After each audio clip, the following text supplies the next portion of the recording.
Good morning, church. While you are making your way back and I'm breaking up your fellowship time, just want to share a few things before we jump into the sermon. There's a lot going on around here. And it's a little crazy, it's a little overwhelming at times, but also exciting at times.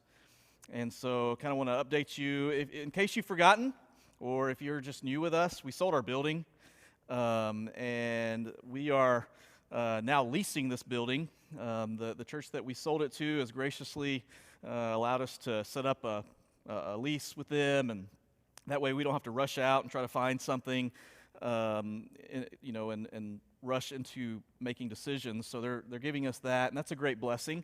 And so it's a weird prospect for us, right? That we're in this building that has been ours for so long, but it's not ours anymore. So it's a little bit of a weird prospect. But so we have done that.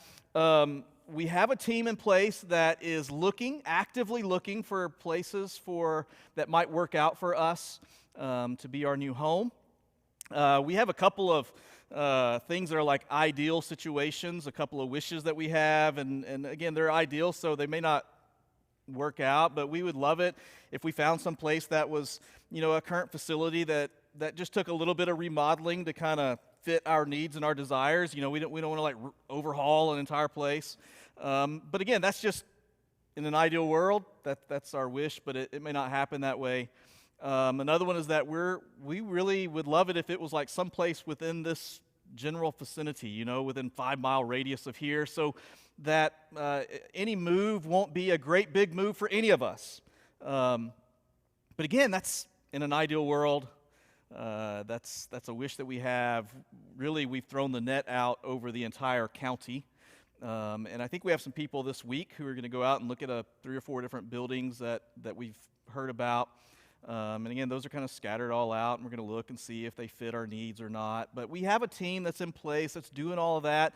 If you're riding around town and you see a building that's for sale and it seems like it'd be a great place for us, let us know. We want your eyes, right? We want you, as you're riding throughout the community, to be thinking about places that we can land. But we do have a team that is actively working on that right now. We're not just kind of sitting around because we have a lease here. We're not just sitting around going, oh, we got a lease so we can take our time. We're really moving with this, trying to get that done. With that comes this feeling that we have as a leadership that we've been given this great gift, this great opportunity to rebirth ourselves. To come out of this being able to kind of dream who we would like to be as a church and what we hope we look like and how we do ministry and serve and even what Sunday mornings look like and all of that stuff. Like we see this as a great opportunity, a great gift that has been given to us to rebirth ourselves and to be good stewards of that gift that God has given us. We want to be good stewards of that. We think it would be bad stewardship on our part if we were just to find another place and then just pick up everything that we do here and just move it over there and do it exactly the same way over there. That would be a waste of an opportunity on our part. And so we're dreaming.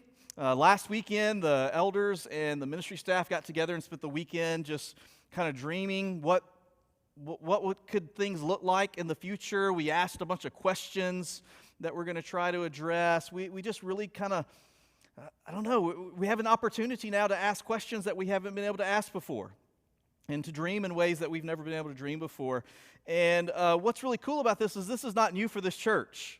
This church has a long history of making these sort of transitions and rebirthing itself. I mean, at one time, you may not have known this church was called Mission Church of Christ, and then it made a move and it became Overland Park Church of Christ, and I'm sure that the name wasn't the only thing that changed whenever that happened.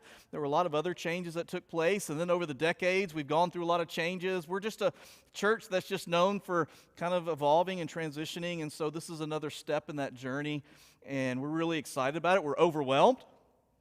We're overwhelmed, but we're really excited about, thinking about who we can be, what God can do through us wherever we land. what worship might look like and what ministry might look like, and even what a name, right? If we move someplace that's not in Overland Park, we can't be Overland Park Church of Christ anymore. And so we're thinking about names and just dreaming, just real big dreams about how all this might look. And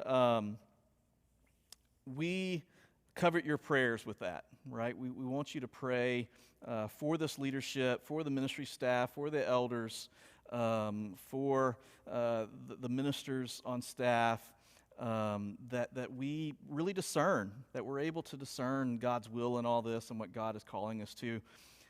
Ultimately, what we want to do, it doesn't matter where we land, what our name ends up being, how we serve and minister all that stuff.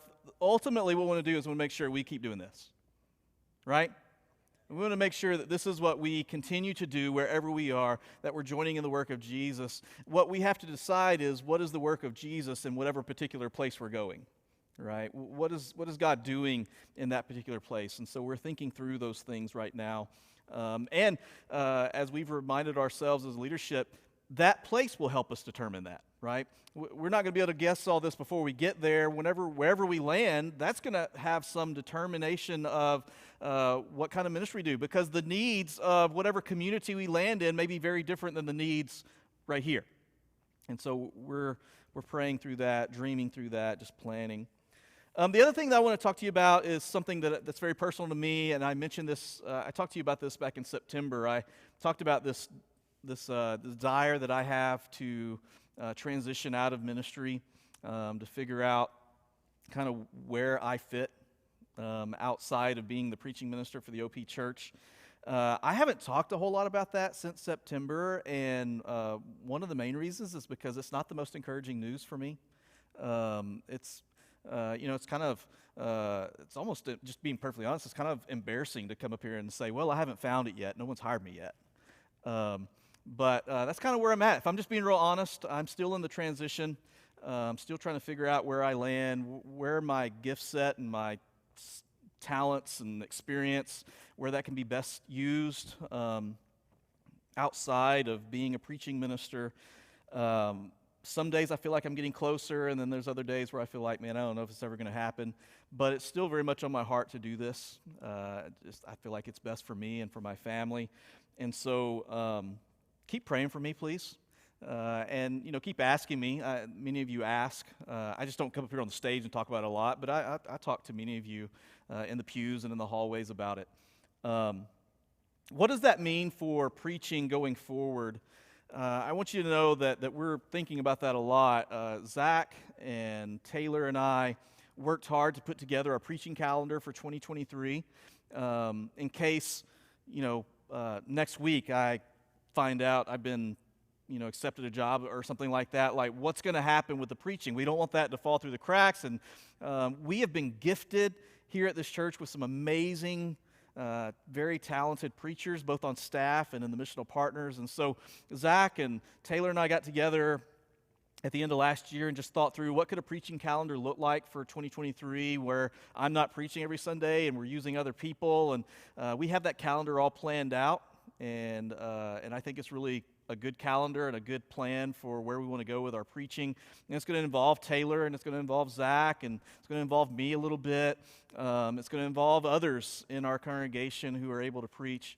But that's a plan we have. So I want you to know that. I want you to know that, nothing's going to fall through the cracks. We got this figured out. And in the meantime, the elders have been thinking through, what does a preaching minister search look like? What's the ideal candidate? It feels really weird for me to talk about this, to talk about, replacing this. But that's what the elders have been working through, praying over, thinking about what does a search look like, and what does the ideal candidate look like? What does preaching even look like in the future? Just all those kind of questions, and they're working through that. And I just tell you all this kind of very shotgun approach to all these big things, just to say we're not sitting back twiddling our thumbs. We're being very proactive. We're not just waiting for things to happen. We're trying to get ahead of things. We're trying to make sure that we're ready for all those things. And so again, I just ask that you continue to pray for this leadership. Pray for the elders and the deacons and for the ministry staff. Pray specifically for me and my family and what we're going through. Pray for this church as a whole. We covet your prayers.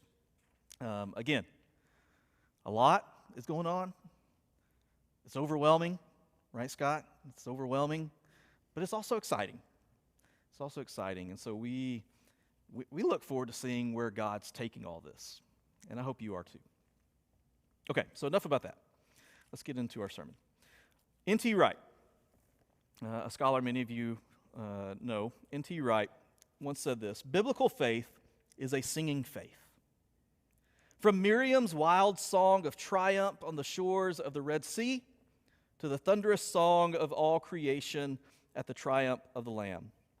You could summarize the whole of Christian discipleship in terms of the summons to join in that song.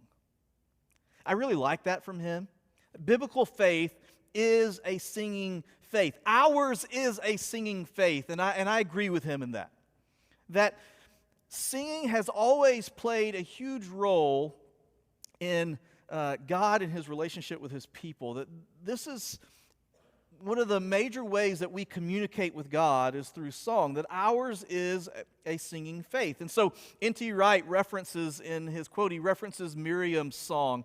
And you can find that in Exodus 15. You don't have to go back and look at it. We're not really going to be diving into that. But Exodus 15, God has parted the sea. The Israelites have been able to get through, to escape the chasing army of the Egyptians.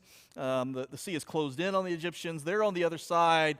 They're victorious, and in Exodus 15, you have both Moses and his sister Miriam leading the people in song, a song of triumph. Some scholars say that this might be one of the oldest pieces of kind of Israelites literature or a song that we have in our possession is this song from Miriam and Moses. But it even starts before Exodus 15. If you just open your Bibles to Genesis 1, it's as if you were opening your Bibles to a song. Many people believe that Genesis 1 may have been written in such a way that it was supposed to fit with music. Now, whether or not that's true, we do know for a fact that Genesis 1 is written in a very poetic and rhythmic form, which gives us this idea that at some point it was probably used as some kind of source material for music. And so you've got Genesis 1 that opens up in this beautiful poetic rhythmic form, almost a song.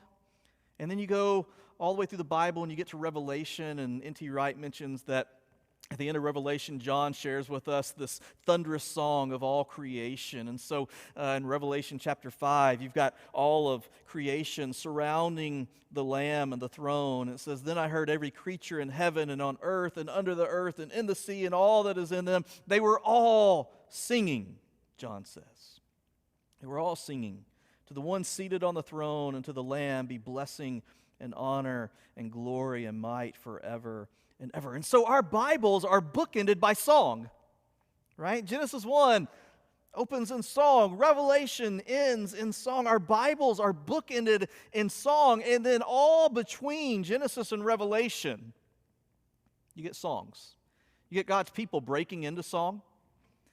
You get commands to sing. You get these great encouragements to sing. You even have Israelites' hymnal, right? You have the Israelites' hymnal in the Psalms. And so all through the Bible we have song. And I can't speak for other religions. I'm not intimately familiar with all the different religions. I can't speak for all the other religions, but I do know that ours definitely is a religion of song. That biblical faith, as N.T. Wright says, is a singing faith.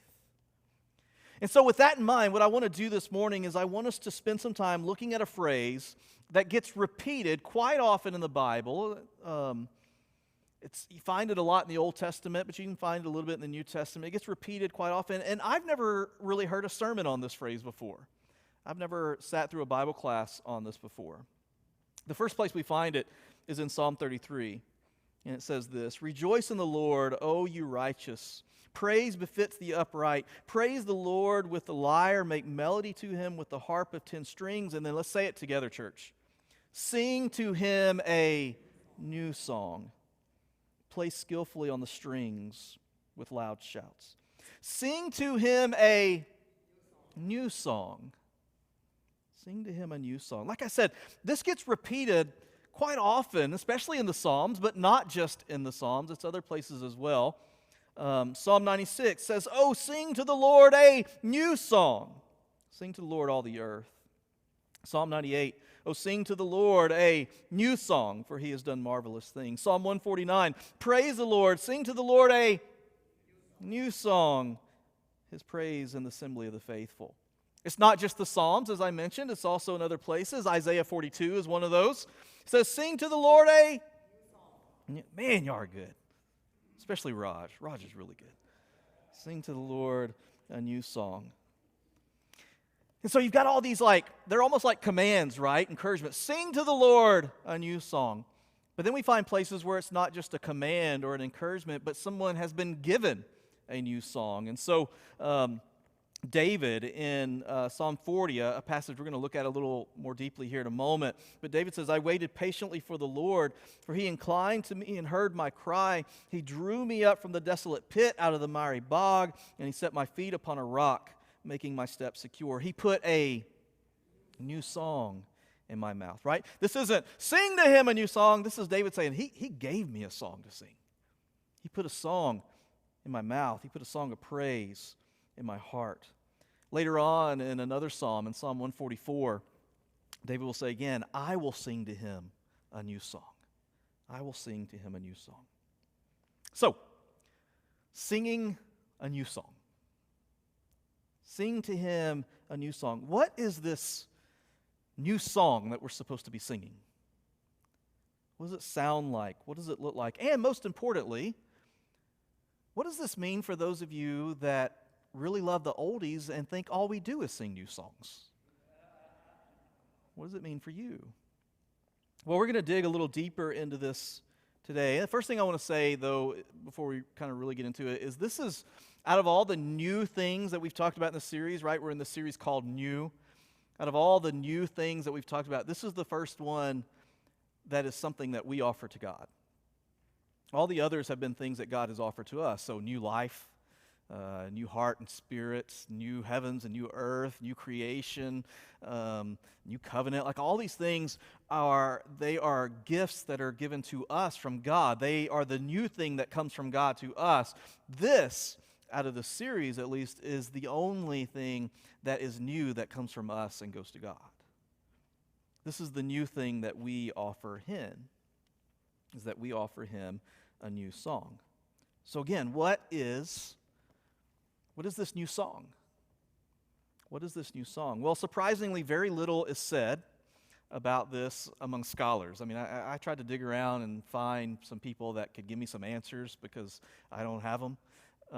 There's just not a lot out there. A lot of scholars are talking about the new song. Commentaries on this passage just kind of skim over this phrasing. I don't know if that's because they think it's maybe not significant enough to really dig into, or maybe because, like me, they don't really know the answers either, so they just choose not to say anything at all. But I couldn't find a whole lot, which means whatever I'm saying to you today is Gilbert's take on this. And as always with Gilbert's take it or leave it. Right? When I'm done with this, if you think, man, I didn't believe a word he said, then okay, I'm good with that. But here's some things that as I was digging into it and thinking through, what does this mean to sing to him a new song? What are we actually being told to do? And what does this new song sound like? These are things that I thought through. And I'm going to do something today that I hardly ever do, and that is I'm going to preach a 3-point sermon. I don't typically do a traditional 3-point sermon. So much so that even though I've got 3 points, I wouldn't number them 1, 2, 3. But I do have 3 things I want to say this morning about the new song. And the first thing I want to say is this. I get the impression that the new song that we sing, whatever that new song is, it's a new song that we sing in response to a new experience that we've had with God, right? This new song that we sing, it comes from some new encounter that we've had with God. In other words, the new experience with God or the new encounter with God serves as a catalyst for the new song. The new song flows from this new experience. And so I want to go back to that Psalm 40 passage that we looked at.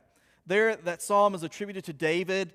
We're not really sure what the the specific circumstances are around this particular psalm. We don't really know what was going on in his life, but we do know just from the clues in the psalm that it comes from a place of experiencing some sort of deliverance from God. He's experienced some sort of rescue from God. He's had an encounter with God, a new experience with God. And so he says this, he says, I waited patiently for the Lord. He inclined to me and he heard my cry. He drew me up from the desolate pit out of the miry bog, and he set my feet upon a rock, making my steps secure. And so David has experienced some deliverance from God. David has experienced some rescue from God. From what? We don't know. We're not real sure. There's a lot of speculation out there as to what period of life this is, right? Well, what time in his life and what's going on, but we don't really know. All we do know is that it seems like God, from David's perspective, God intervened into his life circumstances and brought him rescue, delivered him. God saved him. So what comes out of that experience? What comes out of being delivered from God? Well, he says, he put a new song in my heart. Right? He put a new song in my mouth. In other words, out of this experience that I've had with God, I have gotten a new song now. I have a new song to sing. And so David sings a new song in response to a new encounter with God. The new experience put the new song in his mouth. The new experience or this interaction with God put a new song in his heart. Psalm 98 also talks about this a little bit from a different perspective. It's kind of a collective group of people. But Psalm 98 starts with this encouragement. Oh, sing to the Lord a new song, for he has done marvelous things. And Psalm 98 seems to be written in response to Israel's deliverance from some sort of exile, because Israel always seemed to be in exile. Like every time they turn around, they're in exile. And in this particular time of exile, they felt God's deliverance. They felt his, as they say it, his right hand and his right arm bring victory into their lives. And they said that God had shown their love for them to all the nations around them. And so the psalmist says, all the ends of the earth have seen the victory of our God. Right? And so all the nations have seen God work in Israel's life. All the nations have seen God show his love for Israel. They've been delivered from their exile. So what do you do in response to that? What do you do in response to that deliverance, in response to that show of love from God? Well, you sing to the Lord a new song. You make a joyful noise to the Lord. You break out into joyous song. And so, like David in his very individual experience that he had, Israel collectively had an experience or an encounter with God that brought forth a new song that needed to be sung. The encounter itself is the catalyst for the song, right? The experience with God is the catalyst for the new song. And so the first thing I want to say is that the new song that we sing, it comes from an experience with God that maybe we've never had before. It comes from a new experience or a new interaction with God. And so in light of that, my second point that I want to say is this. The new song that you sing to the Lord is going to be a song that will be unique to you. Because your experience with God is your experience with God and no one else's.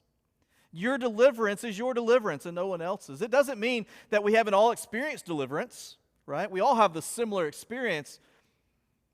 But my deliverance is a little unique from your deliverance. David talks about being brought up out of this desolate pit in this miry bog. Well, guess what? That's his pit and his bog. Yes, I've had similar experiences and you've had similar experiences. You have your own pit and I have my own pit, but that's just it. It's my pit. It's not yours. My miry bog is mine and not yours. And your pit is yours and it's not mine. And David's was his own. And so David's song, his experience that becomes the catalyst for this new song, his new song is going to be unique to him. And my new song is going to be unique to me. And your new song is going to be different than the person sitting in the pew next to you. It doesn't mean we haven't had similar experiences, but our own experiences are our own. In some weird way, even if it's just a very small way, all of our experiences are all unique to us individually. And so the song that I sing is going to be a very unique song to God. My new song is going to be a little different than yours. We might say some of the same words, maybe even have similar tunes, but it's still going to be very unique to me.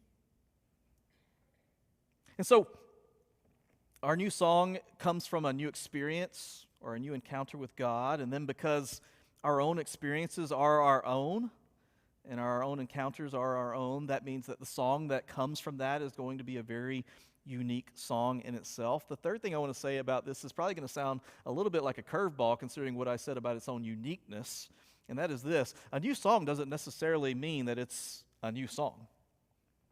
A new song can be an old song. A new song can be an old song that sung with a new heart. A new song can be an old song that is sung with a new outlook on life or a new sense of hope. Doesn't mean it has to be a new tune, literally new words, literally a new song, but it's just a different way of looking at an old song. I've said this before, I've talked about this from my own personal experience. You know, I used to sing the bridge to Blessed Be Your Name. I used to sing that without much thought. Now, I don't know if you remember that song, Blessed Be Your Name, but the bridge is one of those bridges that kind of repeats itself over and over again, and it basically says this: you give and you take away. You give, you take away. You give, you take away. Yet my heart will choose to say, Blessed be your name. I've sung that hundreds, thousands of times. Just close my eyes and just sing it loud and proud and not even think a thing about it. Until one day, I experienced a significant loss in my life. And it really felt like God had taken something away from me. It felt like God had given me something good to cherish and to love and to enjoy, and then He took it away from me. And I was mad at Him for it. And it was like a Sunday or 2 Sundays after that particular experience that the church that I was preaching for at the time, we sang that song, and it came to that bridge, and I couldn't do it. I stopped. I choked up. And I refused to sing the bridge in that moment because I was like, no. I don't feel like saying, Blessed be your name, even though you took something away from me. I wrestled with it. And in that moment, that song, even though it was an old song, it became in that moment for me a new song. And still to this day, I mean, that's been years ago, before I even moved here. To this day, when we sing that song here, when we get to the bridge, I stop and I think to myself, am I ready to say that today? Do I really mean it, or am I just going to just kind of close my eyes and just go with the flow and sing it? And I have to kind of go through that experience every single time we sing that song. And I've heard people tell stories like that about other songs. You know, It Is Well is a beautiful song. And it's a song that pretty much anyone can get some great encouragement from. But I've heard people tell stories about how that song becomes an entirely new song when you've gone through a truly dark night of the soul. Like when you've really, really gone through some really hard faith-testing experience, and then you go to church on Sunday and your worship leader gets up and leads you in It Is Well, and you come to that line where it says, when peace like a river attendeth my way, when sorrows like sea billows roll, whatever my lot, whatever I'm going through, whatever's happening in my life, I will still say, it is well. And you go through a dark night of the soul and you start thinking about that and going, is it really well? Right? And it becomes an entirely new song. I've been told that once you've stood on the shores of the Sea of Galilee, that it really changes, like the lyrics to a more contemporary praise song that we sing, when oceans rise and thunders roar, I will be still and know that you are God.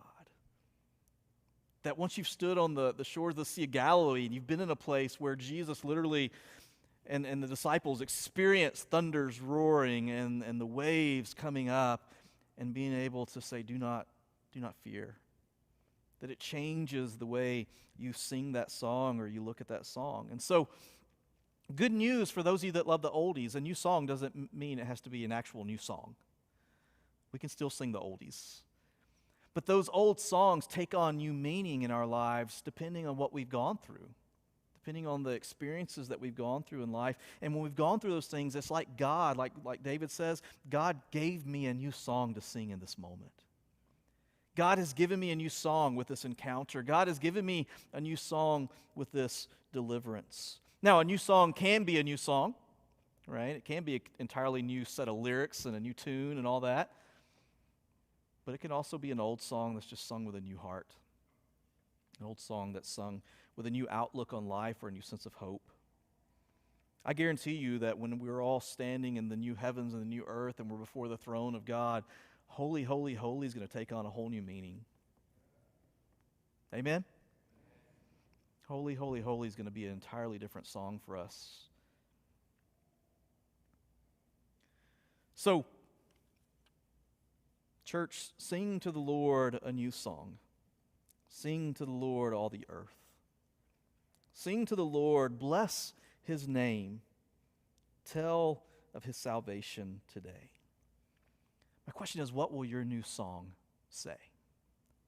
What will your new song sound like? What will your new song say to God? What will your new song say about God? What might your new song ask of God? What will your new song sound like? I want you to think about that as we watch this video.